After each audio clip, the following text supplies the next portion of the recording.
Dernière tentative. Difficile d'appréhender sa candidature avant coup. A priori, c'est pas forcément évident aujourd'hui pour lui. Vas-y, Tillenium Duval, le cheval d'Eddy Plancheneau, drivé par Émeric Thomas. Ouais, c'est la confiance. J'ai eu la confirmation par l'entraîneur parce que tout à l'heure j'ai eu un ami en début de réunion qui m'avait dit que c'était bien, et donc ils en attendent une très très bonne sortie avec ce cheval déféré les 4 pieds. Et puis on attend également une bonne tentative du numéro 4 Thésée de Corbery, déféré les 4 pieds. Son parcours en retrait la dernière fois était pas mal du tout. C'est un cheval qui est vraiment en grande forme, et donc vraiment c'est la confiance. Par contre, Michael Charuel avec le numéro 3 Tarzan Lachéné m'a dit le cheval va avoir besoin de compétition. C'était une rentrée lors de sa plus récente sortie. Le cheval a été disqualifié, sera mieux d'ici 2-3 parcours. Là il n'est pas du tout au top. C'était élève de Frédéric Quéon, donc le numéro 3 Tarzan Lachéné.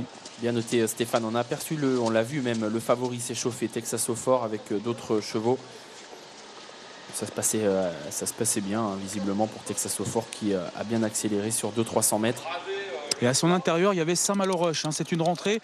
Le cheval a travaillé en conséquence. Donc l'élève de Michel Dognos, c'est Gildas, le fiston qui est à son sulky. Alors c'est vrai que le cheval n'est peut-être pas au top de sa forme, mais sur sa classe, il peut finir 3e ou 4e, m'a dit Gildas, parce que tout à l'heure l'échauffement était pas mal, et surtout son dernier travail. Donc c'est pas une impossibilité Saint-Malo Roche, mais on aurait été un tout petit peu plus confiant s'il avait fait une rentrée, en tout cas une course plus près de cette tentative. Donc attention à ce numéro 15 toutefois, Saint-Malo Roche, parce qu'il a de la classe. Et puis très très vite, nous sommes à 3 minutes. Attention à l'As Typhon de Ceylan qui revient vraiment en très très bonne forme. Et puis ensuite le 7 Scorpion d'El Cordes est en phase de préparation en vue d'une course sous la selle où il est beaucoup mieux. Et puis le numéro 12 Sirpazné était très très bien, m'a dit tout à l'heure Sébastien Hardy à l'échauffement. Single Sky semble être resté en bonne forme. On l'a vu s'échauffer, ça se passait bien. Pas de contre-indication pour lui. Bon, il a gagné à Graigne dans un lot qui me semble tout de même inférieur à celui d'aujourd'hui. Il devançait Tipol de Naples, qui est un cheval sympa, qui a fait l'arrivée d'ailleurs dans la Coupe des amateurs, la sorte de demi-finale. C'était jeudi dernier. C'était même samedi. Ouais, c'était samedi. Et bon, Tipol de Naples est un cheval sympa. Il fait presque toutes les arrivées, mais il y a certainement encore des chevaux de meilleure valeur aujourd'hui. Cela dit, Single Sky gagnait plaisamment, donc peut-être a-t-il encore un petit peu de marge. En tout cas, il est revenu en belle forme, visiblement. Vous aviez également parlé de Thésée de Corbery tout à l'heure, Stéphane, c'est le numéro 4. Écoutez, je vous rejoins quand vous dites que c'était pas mal en retrait l'autre jour à Vincennes. En effet, il n'a pas été forcément dans les bons coups l'autre jour à Vincennes, mais sa fin de course était vraiment bonne. Et le cheval auparavant avait gagné à Lyon-Paris. C'est un cheval dur. Le voici associé aujourd'hui à Philippe Becaer. 6,40 €, il fait partie logiquement des chevaux en vue.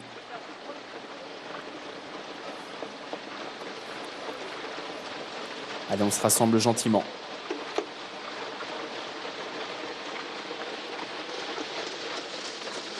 On a des surprises possibles également dans ce genre de course. Pourquoi pas pour les places. Un cheval comme Saphir d'Élite, de temps en temps, fait des choses assez étonnantes. Il avait très bien couru dans un quintet à Vincennes. Il est assez intermittent, mais dans un bon jour, pourquoi pas une grosse surprise. Top Price Pia est difficile à juger. C'est un élève de Franck Leblanc, il est déféré des 4 pieds. Il n'a rien montré ces derniers temps, mais il est certainement désormais plus en condition, on peut le penser, l'hiver approchant. Et le meeting d'hiver étant commencé, on peut imaginer que Franck Leblanc a commencé à un peu plus le réveiller. S'il fait sa bonne valeur, pourquoi pas une place pour lui, même si on a besoin tout de même d'être rassuré en ce qui le concerne.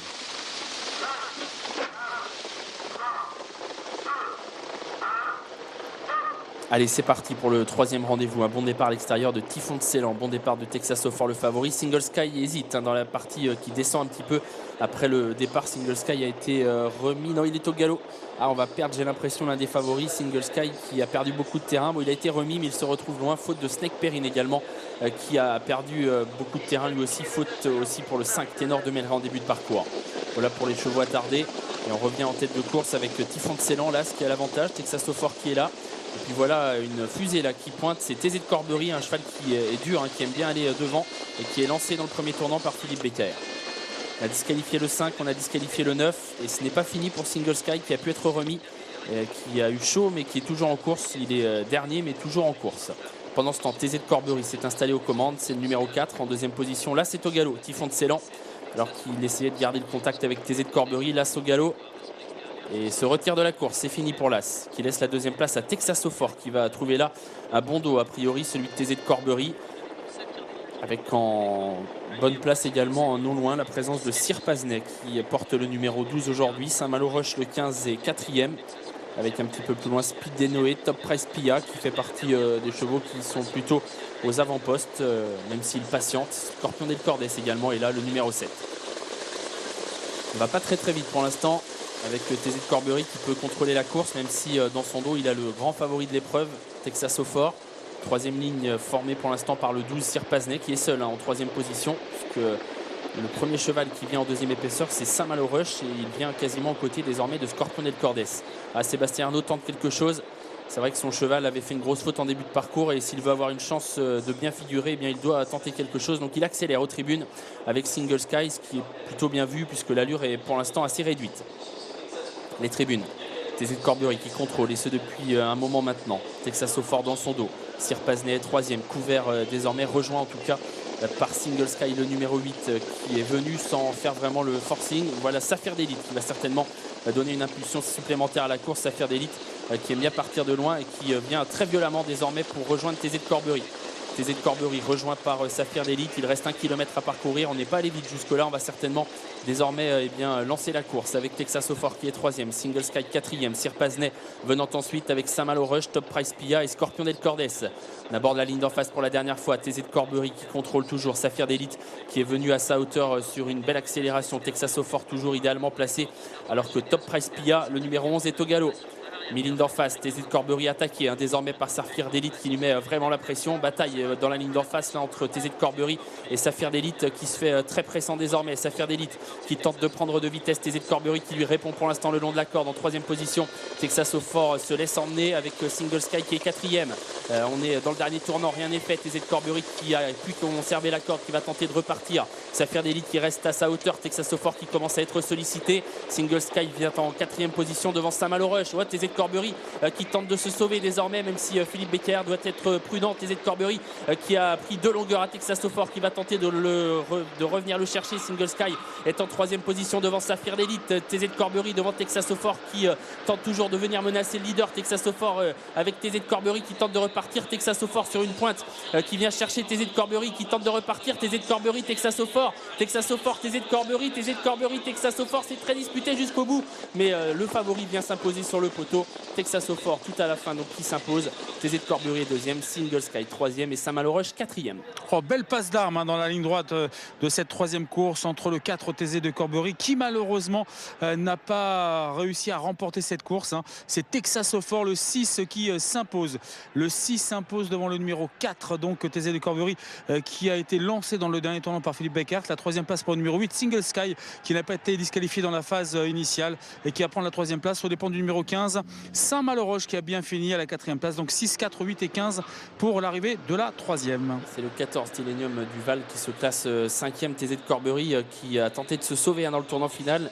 Mais Philippe Becker a dû le reprendre à quelques reprises et du coup ça a permis à Texas au Fort de venir le chercher.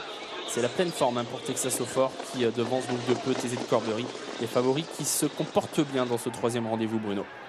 Merci à vous. Dommage que TZ de Corbery dû forcer l'allure face à Saphir d'Élite, ce sans quoi je pense qu'il aurait pu vaincre à ce niveau. Nous allons tourner, si vous le voulez bien, une petite page de pub et nous revenons juste derrière pour assister au dernier des rendez-vous sur l'hippodrome de Vincennes.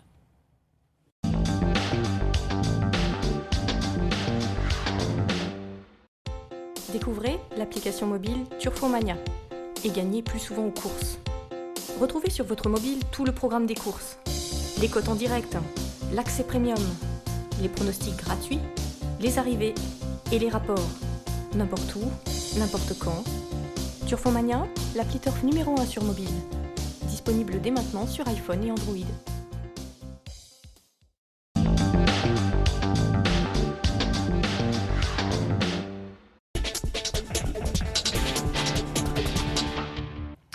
Alexandre Brivard a remporté la précédente épreuve sur l'hippodrome de Vincennes pour le compte de son papa. Il s'est confié au micro de notre voltigeur. Nous l'écoutons. Félicitations Alexandre pour cette belle victoire. Il s'est montré lutteur. Ouais, il est un peu feignant. Il n'est pas à fond. Je trouve qu'il se retient un petit peu d'avancer. Il est venu gagner, mais à un moment j'ai douté. Je dis il va pas franchir le leader.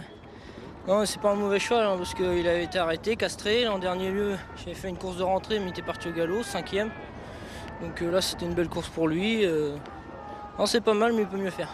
Et sur la grande piste, ça peut aller? Il a une très grande action. Il sera jamais meilleur que 2 minutes petite piste, je pense.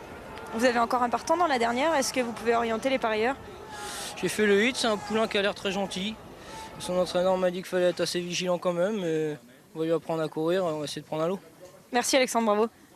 Voilà, on va voir si Alexandre Abrévard réussit à prendre un lot avec Baron Duchesne, hein, le numéro 5, c'est lui qui le drive dans cette dernière course. Puis juste pour info, dans la 8e, il y avait une enquête finalement sur le 4e, le 6 Aster des Tours. Il a été disqualifié, c'est donc le 5 Akhenaton Farnay qui prend la 4e place, mais ça ne change rien pour les parieurs puisqu'il n'y avait pas de multi ou de mini-multi dans cette course. Allez, place aux 2 ans, les voici nos partants. Ils sont donc 9 et c'est sympa de voir des 2 ans, mais avec les 2 ans, on le sait, tout peut arriver, Sébastien. Et oui, c'est une course, en tout cas ce sont des courses toujours très intéressantes puisqu'on peut découvrir de futurs, pourquoi pas très bons chevaux ou très très bons chevaux. Certains d'entre eux évolueront peut-être à un très bon niveau au cours du meeting d'hiver. On le rappelle d'ailleurs, le Critérium des jeunes aura lieu à la fin du meeting au mois de février. Est-ce que certains d'entre eux sont en mesure d'aller jusqu'à ce niveau? Ça c'est une autre question. En tout cas, il y a un grand favori, c'est le 8 Bocage d'Ortige qui reste sur 2 victoires, 2 courses, 2 victoires pour lui. Lunara, l'autre à Anguin au mois d'août, il n'a pas recouru depuis. Sébastien Garato est vraiment très bien armé puisqu'il présente le 9 Bazooka Nep qui lui aussi a déjà remporté 2 courses mais pour 3 sorties publiques. Autre élève de Sébastien Garato, le 4 Black d'Argent qui est également un poulain intéressant et qui fait partie des chevaux les plus en vue. Puis l'autre poulain très joué, c'est celui qu'on a aperçu tout à l'heure, c'est Black Gold. Le numéro 2, un fils de Sam Bourbon au sulky duquel revient Jean-Pierre Dubois qui a laissé sa main pendant 2 ou 3 courses à Christophe Martens et qui finalement se réinstalle donc au sulky, Jean-Pierre Dubois. Alors tout à l'heure en début de journée vous nous avez dit que vous aviez croisé Sébastien Garato, qui vous avait dit du bien de ces 2 ans dans la dernière course. Andrew, qu'est-ce qu'il vous a dit? Il n'a pas été spécialement très précis, on y reviendra tout à l'heure. Un petit mot car il y a une enquête sur les allures du numéro 15, arrivé 4e sur l'hippodrome de Laval, 6, 4, 8.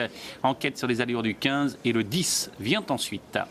Ok, c'est noté Bruno. Alors oui, j'en reviens à Sébastien Garato. Que vous a-t-il dit? Rien de... je pense que Cécile aura peut-être des informations un tout petit peu plus précises. Et nous l'avons croisé rapidement en tout début d'après-midi où il nous disait que la journée s'annonçait pas forcément fameuse, sauf peut-être dans la dernière où c'est là qu'il présenterait ses meilleures chances. Mais il n'a pas été très précis dans ses propos. Voilà, parce qu'il a 3 partants, Cécile, Sébastien Garato. Il a les 2 premiers favoris, le 8 Bocage d'Ortige et le 9 Bazooka Nep. Et puis il a aussi le numéro 4 Black d'Argent qui est assez joué lui aussi.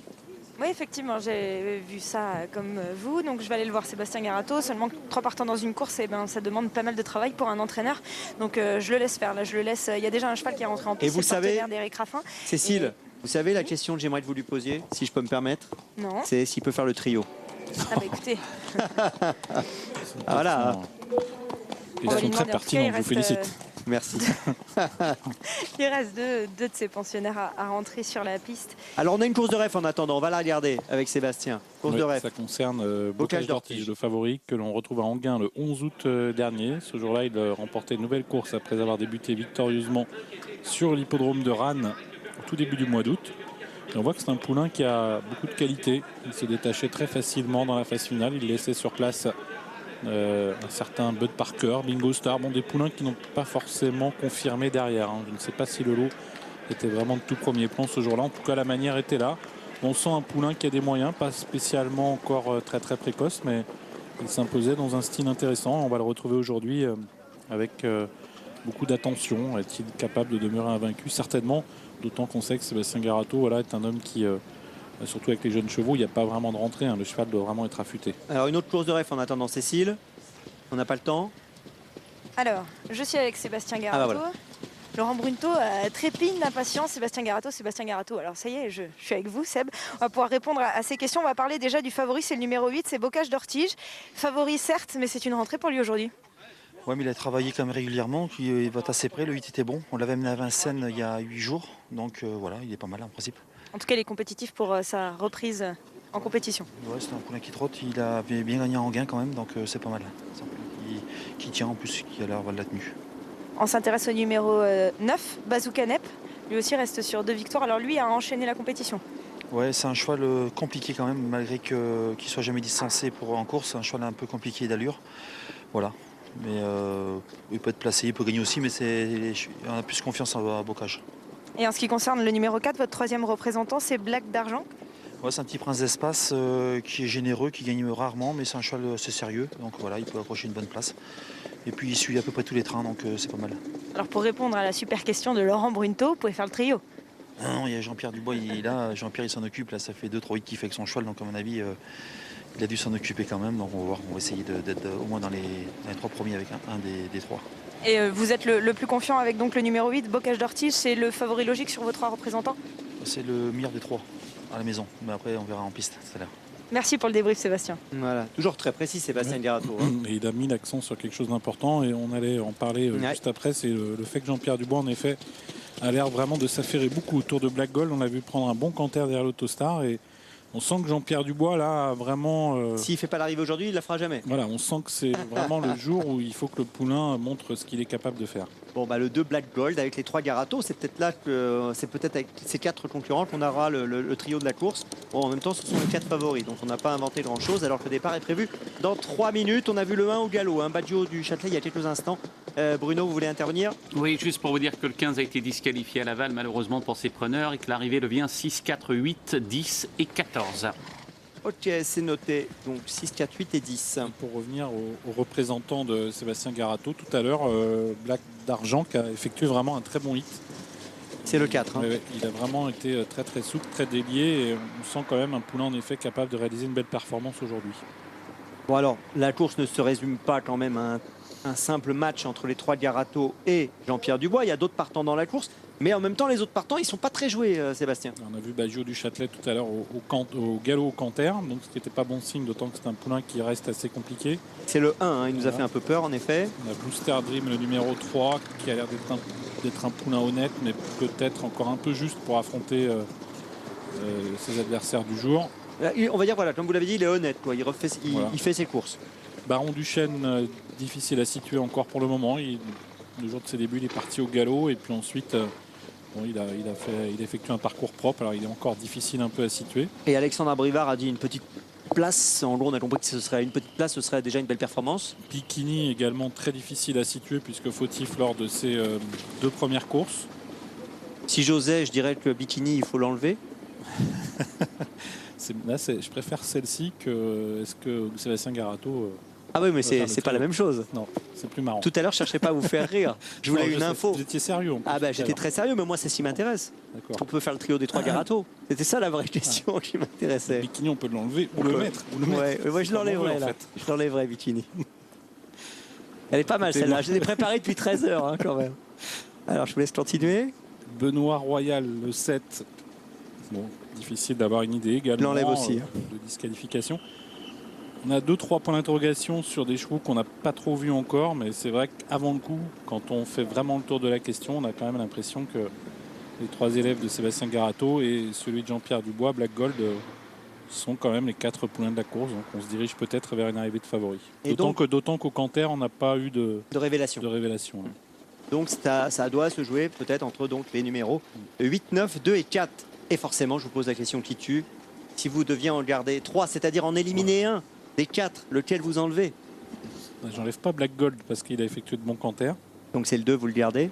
Je garde Bocage d'Ortige parce qu'il a l'air d'avoir des moyens. C'est le 8, vous le gardez? Et puis, grosse hésitation entre Black d'Argent et Bazooka Nep. Je vais garder Black d'Argent parce que le hit m'a beaucoup plu. Donc 2, 4, 8. Voilà. Bon. Et vous? Moi, écoutez, je vais pas faire comme vous.